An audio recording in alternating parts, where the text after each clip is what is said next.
قرآن و حدیث میں ہم بستری کے دو زبردست طریقے، شوہر کے اوپر بیٹھ کر ہم بستری کرنا جائز ہے یا حرام، اللہ تعالی حق بات کہنے سے نہیں شرماتا۔ اس ویڈیو میں قرآن و حدیث سے ثابت دو بہترین طریقے بیان کیے گئے ہیں، اور ساتھ ہی ساتھ یہ بھی بتایا گیا ہے کہ بیوی شوہر کے اوپر بیٹھ کر ہم بستری کر سکتی ہے۔ ناظرین، آج بہت ہی کمال کی ویڈیو لے کر حاضر ہوا ہوں، تمام حضرات ویڈیو کو آخر تک ضرور دیکھیے گا۔ بسم اللہ الرحمن الرحیم۔ ہم بستری کا وہ کون سا اسلامی طریقہ ہے جسے قرآن و حدیث میں پسند کیا گیا ہے؟ ناظرین، قرآن و حدیث میں ہم بستری کرنے کے دو ایسے طریقوں کو بیان کیا گیا ہے جس کو تقریباً ہر عورت پسند کرتی ہے۔ دراصل میاں بیوی سے تعلق کے کچھ ایسے مسائل ہیں کہ جن کا جاننا ہر مسلمان مرد اور عورت کے لیے ضروری ہے۔ یاد رکھیے، مسئلہ یاد رہے کہ شادی سے پہلے میاں بیوی اور اولاد کے حقوق کے مسائل سیکھنا فرض ہے۔ حدیث شریف میں آتا ہے کہ جس طرح حرام صحبت پر سزا ہے، اسی طرح جائز صحبت پر نیکیاں ہیں۔ حضرت سیدنا جنید بغدادی رحمت اللہ علیہ فرماتے ہیں کہ ہر انسان کو جمع کی ایسے ہی ضرورت ہے جیسے غذا کی، کیونکہ بیوی کے طہارت کا سبب ہے۔ بروایت احیاء العلوم، جب شوہر اپنی بیوی سے ہم بستری یعنی مباشرت کا ارادہ کرے، اور بالخصوص شادی کی پہلی رات اور اس کے بعد بھی، تو شوہر کو چاہیے کہ ان آداب و طریقہ کار کے مطابق عمل کریں۔ انشاءاللہ شیطان کی مداخلت سے محفوظ رہیں گے اور نیک صالح اولاد پیدا ہوگی۔ مگر یاد رہے کہ سطر کھولنے سے پہلے ہم بستری کی دعا پڑھیں، اور سب سے بہتر ہے کہ جب کمرے میں داخل ہوں تب ہی بسم اللہ شریف پڑھ کر دایاں قدم اندر داخل کریں۔ اگر ہمیشہ ایسا ہی کرتا رہے گا تو شیطان کمرے سے باہر ہی ٹھہر جائے گا، ورنہ وہ بھی آپ کے ساتھ شریک ہوگا۔ باروایت تفسیر نعیمی۔ ناظرین، عورت کے اندر مرد کے مقابلے 100 گنا زیادہ شہوت ہے، مگر اس پر حیا کو مسلط کر دیا گیا ہے۔ تو اگر مرد جلدی فارغ ہو جائے تو فوراً اپنی بیوی سے جدا نہ ہو، بلکہ کچھ دیر ٹھہرے پھر الگ ہو۔ فتاوی رضویہ۔ جمع کے وقت کسی اور کا تصور کرنا بھی زنا ہے اور سخت گناہ ہے۔ جمع کے لیے کوئی وقت مقرر نہیں، ہاں بس اتنا خیال رہے کہ نماز فوت نہ ہونے پائے، کیونکہ بیوی سے بھی نماز، روزے، اعتکاف، حیض و نفاذ اور نماز کے ایسے وقت میں صحبت کرنا کہ نماز نکل جائے حرام ہے۔ مرد و عورت کو ایک دوسرے کا سطر یعنی شرمگاہ دیکھنا اور چھونا جائز ہے، مگر حکم یہی ہے کہ مقام مخصوص یعنی شرمگاہ کی طرف نہ دیکھا جائے۔ اس سے نسیان یعنی حافظہ کمزور ہونے کا مرض لاحق ہوتا ہے اور نگاہ بھی کمزور ہو جاتی ہے۔ ہم بستری سے فراغت کے بعد مرد و عورت کو الگ الگ کپڑے سے اپنا سطر صاف کرنا چاہیے، کیونکہ دونوں کا ایک ہی کپڑا استعمال کرنا نفرت اور جدائی کا سبب ہے۔ ہم بستری سے احتلام انزال یعنی منی خارج ہونے کے بعد یا دوسری مرتبہ صحبت کرنا چاہتا ہے، تب بھی سطر یعنی شرمگاہیں لازمی دھو لیں کچھ وقفہ دے کر، اور بہتر یہ ہے کہ وضو کر لے، ورنہ ہونے والے بچے کو بیماری کا خطرہ ہے۔ جمع مباشرت یا ہم بستری کے کچھ دیر بعد یعنی کم از کم آدھا گھنٹے بعد غسل کر لیں، اس میں صحت تندرستی بھی ہے، اور مرتے وقت حضرت سیدنا جبرائیل علیہ السلام کی زیارت بھی نصیب ہوگی۔ جمع کے فوراً بعد پانی پینا صحت کے لیے مفید نہیں، لہٰذا کچھ وقفے کے بعد پانی پی سکتے ہیں۔ اسلام انسانی زندگی کے تمام تقاضے بآحسن و خوبی پورے کرتا ہے، بلکہ زندگی کے تمام امور کے لیے پاکیزہ اصول اور فطری نظام پیش کرتا ہے۔ اللہ تعالیٰ حق بات کہنے سے نہیں شرماتا، اس لیے ہمیں پیغمبر کے ذریعے زندگی کی ہر چھوٹی سے چھوٹی اور بڑی سے بڑی بات بتا دی۔ نکاح اور بیوی سے جمع شرمگاہ کی حفاظت کے ساتھ افزائش و نسل کا سبب ہے، پھر اللہ اتنی بڑی بات کیسے نہیں بتلاتا؟ یہ بھی ہمیں بتلا دیا کہ پیدائش کے بعد جب کوئی جوانی کی دہلیز پر قدم رکھتا ہے تو اسے فطری سکون حاصل کرنے کے لیے شریک حیات کی ضرورت پیش آتی ہے۔ اسلام نے شریک حیات بنانے کے لیے نکاح کا پاکیزہ نظام پیش کیا ہے. جس طرح اسلام نے نکاح کا پاکیزہ نظام دیا، اسی طرح جمع کے بعد بھی صاف ستھری اور رہنما اصول دیے ہیں، اور ان اصولوں کی جانکاری ہر مسلمان مرد عورت پر ضروری ہے.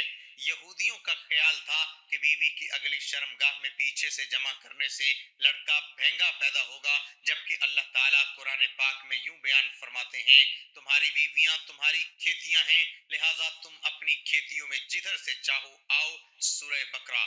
اس آیت کا مطلب یہ ہے کہ بیوی کی اگلی شرمگاہ میں جس طرح چاہے جمع کر سکتے ہیں. شوہر کے لیے بیوی کی اگلی شرمگاہ ہی حلال ہے، جبکہ پچھلی شرمگاہ میں وطی کرنا حرام ہے. چنانچہ اس بات کو اللہ تعالیٰ نے اس آیت سے پہلے بیان کیا ہے. فرمانے باری تعالیٰ ہے کہ لوگ آپ سے حیض کے بارے میں سوال کرتے ہیں، کہہ دیجئے کہ وہ گندگی ہے.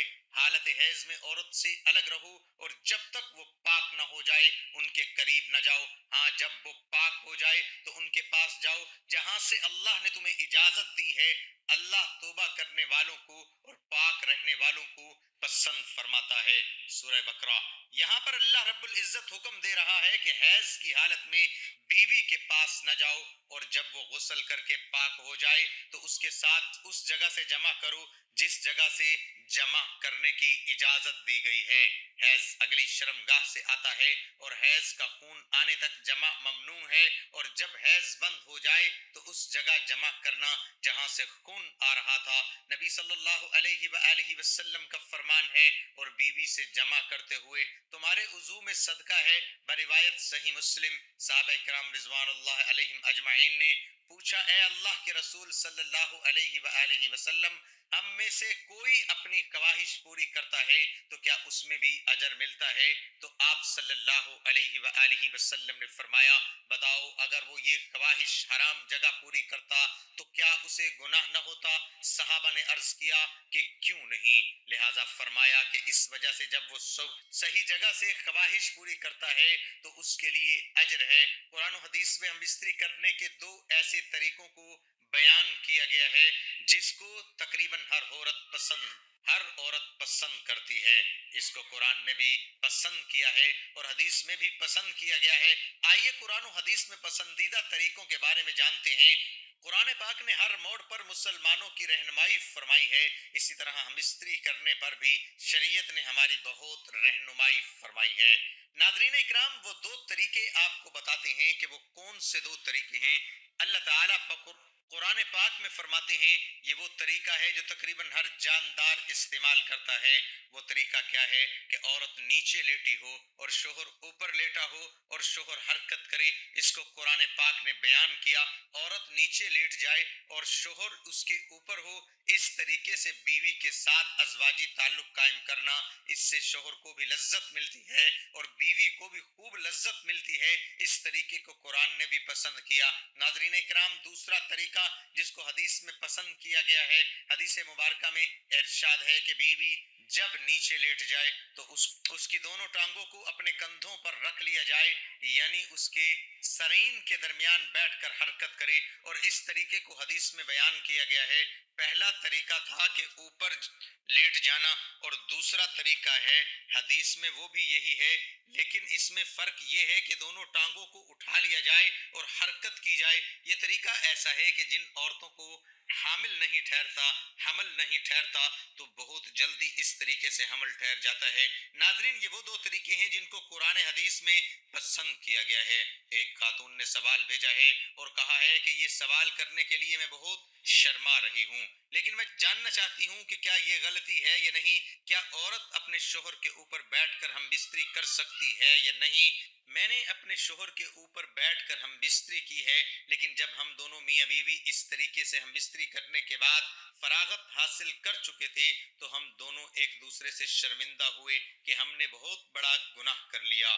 محترم ناظرین، ہم بستری کا ایک ایسا طریقہ جس میں بیوی شوہر کے اوپر بیٹھ کر ہم بستری کرے، دوسرے الفاظ میں کہ شوہر لیٹا ہوا ہو اور بیوی اس کے اوپر کوئی بھی طریقہ اختیار کرے اور پھر دونوں ہم بستر ہوں.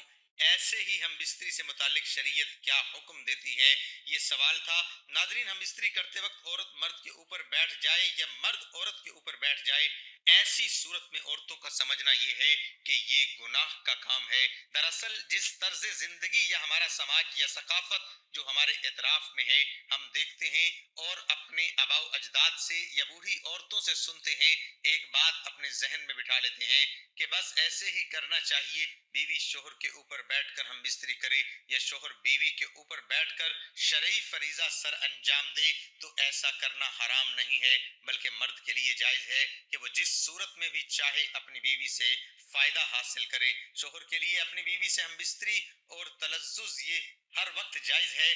شوہر کا اپنی بیوی سے لذت حاصل کرنے کے لیے اس کے جسم سے کھیلنے میں وقت کی کسی قسم کی کوئی ممانعت نہیں ہے، سوائے چند چیزوں کے جن سے شریعت نے منع کیا ہے، یعنی شوہر کے لیے اپنی بیوی سے حیض و نفاس کے دوران ہم بستری کرنا جائز نہیں، اور نہ ہی اس کی دوبر میں ہم بستری کرنا جائز ہے۔ اپنی بیوی سے ہر طریقے پر فائدہ اٹھا سکتے ہیں، آگے کی طرف سے بھی اور پیچھے کی طرف سے بھی، بس دخول صرف آگے والی شرمگاہ میں ہی ہونا چاہیے۔ بعض مرد کے اعلی تناسل کا جو دخول ہے وہ صرف سامنے کی شرمگاہ میں ہونا چاہیے، جس میں سے کہ حیض کے دنوں میں خون آتا ہے۔ پیچھے کی جانب سے بھی اگر آپ ہم بستری کرنا چاہتے ہیں تو پچھلی شرمگاہ میں نہیں بلکہ صرف آگے والی شرمگاہ میں، جس سے بچے ہوتے ہیں۔ اس کی وجہ یہ ہے کہ کیونکہ اللہ تعالیٰ نے قرآن کریم میں ارشاد فرمایا ہے کہ یہ عورتیں جو تمہاری بیویاں ہیں یہ تمہاری کھیتیاں ہیں، تو اللہ کے رسول صلی اللہ علیہ وآلہ وسلم نے بھی بیویوں کو کھیتیوں سے تعبیر کیا ہے۔ تمہاری بیویاں تمہاری کھیتیاں ہیں اور اپنی کھیتیوں میں جس طرف سے چاہو آؤ۔ البتہ رسول اللہ صلی اللہ علیہ وسلم کی فرمان کے مطابق بیوی کو پچھلی شرمگاہ میں عضو تناسل داخل کرنا حرام ہے، کیونکہ رسول اللہ صلی اللہ علیہ وسلم نے اس طرز پر کہ پچھلی شرمگاہ میں داخل کیا جائے جائز نہیں۔ اللہ کے رسول صلی اللہ علیہ وآلہ وسلم نے فرمایا، جس شخص نے اپنی بیوی کی دوبر یعنی پچھلی شرمگاہ میں جمع کیا تو اس نے محمد صلی اللہ علیہ وآلہ وسلم پر نازل قرآن کی نفی کر دی اور فرمایا کہ ایسا کرنے والے پر اللہ کا غضب ہوتا ہے۔ لہٰذا اگر بیوی شوہر کے اوپر آتی ہے یا شوہر بیوی کے اوپر آتا ہے یا بیوی کے پیچھے سے جو سامنے والی شرمگاہ ہے اس میں عضو تناسل داخل کیا جاتا ہے تو یہ تمام طریقے جائز ہیں اور اللہ تعالیٰ کی جانب سے اس میں کوئی ممانعت کی دلیل نہیں ہے، سوائے بیوی کی دوبر میں جمع کرنے کے یا حیض و نفاس کے دنوں میں جمع کرنے کے۔ بے شک اللہ تعالیٰ حق بات سے شرم محسوس نہیں کرتا، لیکن عتبہ کا کہنا ہے کہ ہم بستری کا ایسا طریقہ جس میں بیوی شوہر کے اوپر بیٹھ کر ہم بستری کرتی ہے تو ایسا طریقہ شوہر کے لیے نقصان دہ ہے، کیونکہ بیوی شوہر کے اوپر بیٹھے گی تو بیوی کا پانی یعنی مادہ منویہ شوہر کے عضو تناسل پر اترے گا اور یہ اس کے وضو کے لیے خطرات کا باعث بن سکتا ہے۔ اس میں کوئی شک نہیں کہ اس طریقے سے ہم بستری کرنا جائز اور حلال ہے، لیکن شوہر پر لازم ہے کہ وہ اس طریقے سے بچے کیونکہ یہ اس کے لیے نقصان دہ ہے۔ بیوی سے ہم بستری کرنے کے بدترین کیفیت وہ ہے کہ ہم بستری کے وقت شوہر نیچے اور بیوی اوپر ہو۔ قرآن و حدیث کے اشارات اور تصریحات سے تو اس کی نفی ہوتی ہے، یعنی کہ یہ جائز ہے، لیکن اس طریقے سے طبی نقصان کا بھی پہلو پوشیدہ ہے کہ اس طریقے سے شوہر کی منی کا اخراج پورے طریقے سے نہیں ہوتا۔ عضو تناسل میں اس کا حصہ کچھ رکا رہ جاتا ہے جو بعد میں سڑتا اور نقصان اور فساد کی مختلف صورتیں اختیار کرتا ہے۔ نیز اس صورت میں شوہر کا عضو تناسل میں بیوی کے عضو مخصوصہ سے بہت سی رطوبتیں آ کر جمع ہو جاتی ہیں اور یہ بات بھی مختلف پہلو سے نقصان کا باعث بنتی ہے۔ اس کا مستقل نقصان اپنی جگہ کہ ہم بستری کی اس حیت میں اس کا تکرار حمل اور بچے کی پیدائش کا امکان بہت کم رہتا ہے۔ بیوی سے ہم بستری کے دوران شوہر جلدی فارغ کر لیتا ہے اور بیوی کو فراغت نہیں ہوتی، جس کی وجہ یہ ہے کہ عورتیں فطری طور پر مرغوب طبیعت ہے اور اس کے اعضائے جنسی پوشیدہ ہوتے ہیں، اس لیے اس کے انزال میں دیر لگتی ہے۔ اس کے برعکس مرد گرم طبیعت، اس کے اعضائے جنسی اور باہر ہوتے ہیں، اس لیے وہ جلدی فراغت حاصل کر لیتا ہے۔ بیوی سے ہم بستری یعنی مباشرت کے دوران اگر شوہر پہلے فارغ ہو جائے تو اسے بیوی کے فارغ ہونے تک اسی حالت پر برقرار رہنا چاہیے، اور دونوں کے سکون اور فراغت کی اہم علامت یہ ہے کہ دونوں کو ذہنی اور جسمانی اطمینان آ جائے۔ اگر بیوی کو سیرانی نہیں ہوئی اور اس حالت میں مرد الگ ہو گیا تو بیوی کے دل میں تسکین نہ ہونے کی وجہ سے بجائے محبت کے نفرت پیدا ہوگی، اور اگر ہر مرتبہ ایسا ہی ہوا تو خطرہ ہے کہ وہ اپنی خواہش کی تکمیل کے لیے کوئی دوسرا راستہ اختیار نہ کر لے۔ اللہ تبارک و تعالی ہم سب کو دین اسلام کے مطابق زندگی گزارنے کی توفیق عطا فرمائے، اور ہم سب کو شریعت کے مطابق زندگی بسر کرنے کی توفیق عطا فرمائے۔ اللہ تعالی ہم سب کو 5 وقت کی نماز ادا کرنے کی بھی توفیق عطا فرمائے، کیونکہ نماز پڑھنا ہر مسلمان مرد اور عورت پر فرض ہے۔ نماز ہمیں بے حیائی اور برائی سے روکتی ہے، نماز شیطان کا منہ کالا کرتی ہے۔ اللہ تعالی ہم سب کو 5 وقت کی نماز باجماعت ادا کرنے کی توفیق عطا فرمائے، آمین ثم آمین۔ تمام حضرات کمنٹ باکس میں اللہ تعالیٰ کے 99 ناموں میں سے ایک نام ضرور ٹائپ کریں۔